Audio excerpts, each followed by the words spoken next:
Como me antecedeu aqui o senador Valadares, apoio integralmente a posição dele, porque a agricultura brasileira corresponderá às expectativas do mundo, e especialmente das áreas que passam fome, da produção de alimentos do nosso país.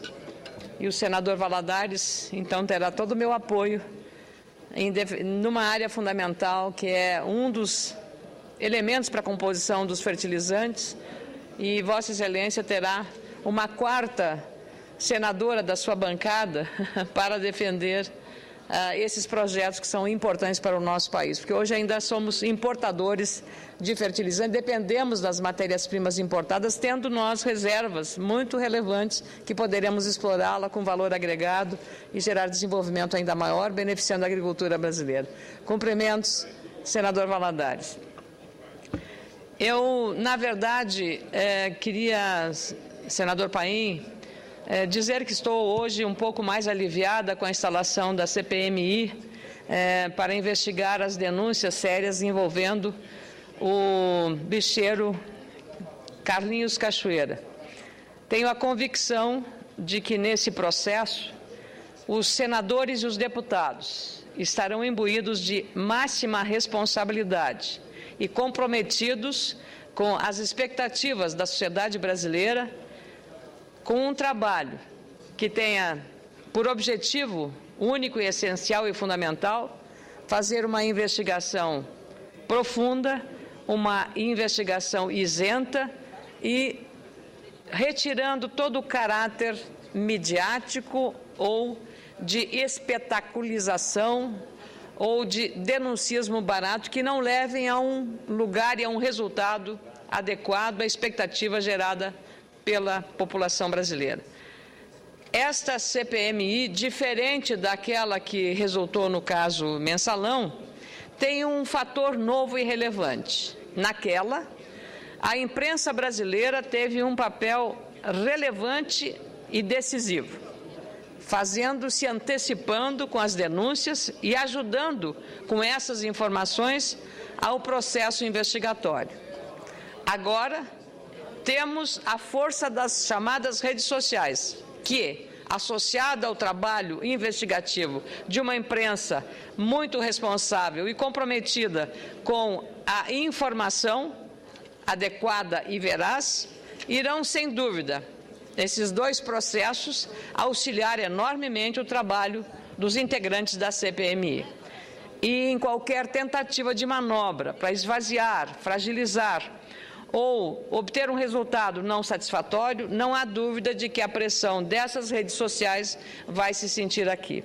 É natural que haja um ou outro caso de exacerbação do interesse de aparecer, o interesse midiático, mas a maioria dos deputados e senadores que integram como titulares e também suplentes irão, junto com o presidente, nosso colega Vital do Rego, promover uma investigação absolutamente necessária.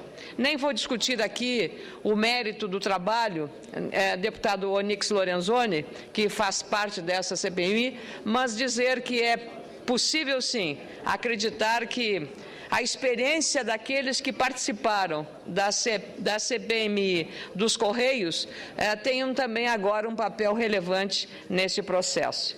Então, é a expectativa que eu, como senadora e ex-jornalista, agora aguardo ansiosamente por esse resultado. Da mesma forma que este primeiro dia de trabalho pareceu revelar exatamente a disposição de todos os integrantes da CPMI, tanto o presidente quanto o relator, no sentido de oferecer um trabalho de qualidade e um trabalho, sobretudo, sério e responsável. Eu queria também, caro presidente Paulo Paim, aproveitar este meu tempo aqui na tribuna, e agora falo também em nome do presidente Francisco Dornelles, para falar que os 39 anos da criação da Empresa Brasileira de Pesquisa Agropecuária, a nossa Embrapa, vinculada ao Ministério da Agricultura, Pecuária e Abastecimento, há 39 anos, iniciava um trabalho de excelência na busca de melhorias no campo. E é com muita satisfação que venho hoje prestar essa homenagem aos funcionários, pesquisadores e todas as pessoas envolvidas nessa busca de soluções de pesquisa, desenvolvimento e inovação para a agricultura em benefício da sociedade brasileira. A Embrapa não precisa de muitas apresentações, está intimamente ligada à história de superação da atividade rural em nosso país. Exatamente hoje, quando a Câmara Federal inicia a votação do Código Florestal, sobressai ainda mais a relevância do trabalho desta empresa, hoje comandada por um pernambucano, senador Armando Monteiro, o Pedro Arraes. E é uma enorme alegria, aliás, ele diz que nasceu no Rio de Janeiro, mas este sobrenome lhe dá a identidade pernambucana, ou pelo menos o trabalho que presta é de grande relevância. Nos últimos 60 anos, o Brasil superou o quadro de dependência e insegurança alimentar. Sempre tivemos a agricultura como uma das principais bases da economia, mas evoluímos das extensas monoculturas para a diversificação de produção, com um conjunto de planejamentos que culminaram na autossuficiência e na capacidade exportadora que testemunhamos hoje. Aliás, sai do campo o principal valor e volume que sustenta a pauta de exportação ou a pauta comercial brasileira. A agricultura é hoje responsável por mais de 24% do produto interno bruto e representa a força principal das nossas exportações de commodities, conduzindo o Brasil a ocupar o cargo de sexta economia do mundo. Esses resultados não foram atingidos por acaso, senadora Lídice da Mata. No campo, senhoras e senhores senadores, temos a força e persistência dos nossos produtores e a capacidade da tecnologia dos pesquisadores da Embrapa. Problemas nós todos sabemos que não faltam. A agricultura brasileira apresenta desafios que vão da reforma agrária às queimadas, do êxodo rural ao financiamento da produção, da rede escoadora à viabilização econômica da agricultura familiar, envolvendo questões políticas, sociais, ambientais, tecnológicas e econômicas. As ambientais, no seu estado, senadora Lídice, também foi desenvolvido um grande trabalho de uma produção sustentável na área da cacauicultura, e que é um orgulho para todos os brasileiros. E é nesse momento que, claro, entra o trabalho da Embrapa. No Rio Grande do Sul, meu estado, os projetos são em grande número. Quero ressaltar aqui, por exemplo, o trabalho que a Embrapa vem fazendo com os vitivinicultores, com o projeto Embrapa Uva e Vinho. A vitivinicultura, independente do destino da produção, é uma atividade geradora de emprego e renda, auxiliando na fixação do homem do campo e gerando riquezas na região onde ela já se consolida. A Embrapa tem dado um subsídio técnico para a produção de uvas destinada à elaboração de vinhos comuns de mesa, mas também rótulos campeões mundiais. É exatamente nessa área que a Embrapa tem dado ao Brasil a possibilidade de descobrir que lá no Vale do São Francisco, ali em Pernambuco, também se desenvolve uma próspera indústria vinícola. Em Santa Catarina, no meu estado já consolidada, graças a essas tecnologias e a essas variedades desenvolvidas com o exemplar trabalho dos nossos pesquisadores da Embrapa.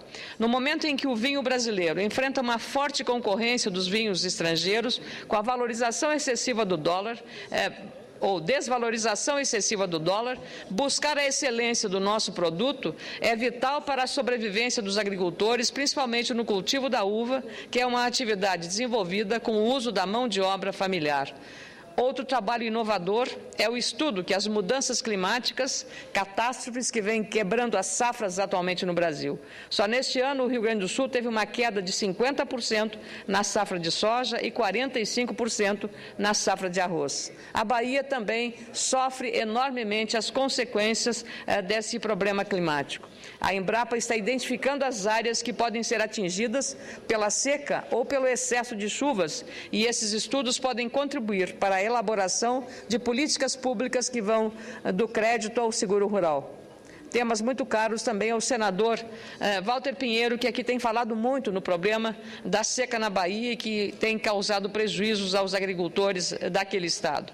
No ano em que o Brasil irá sediar a Rio+20, a Conferência sobre o Desenvolvimento Sustentável da Organização das Nações Unidas, queria ressaltar aqui que a Embrapa tem, a cada ano, adotado a cultura da sustentabilidade. A empresa tem mostrado uma visão moderna e coerente para o futuro da agricultura.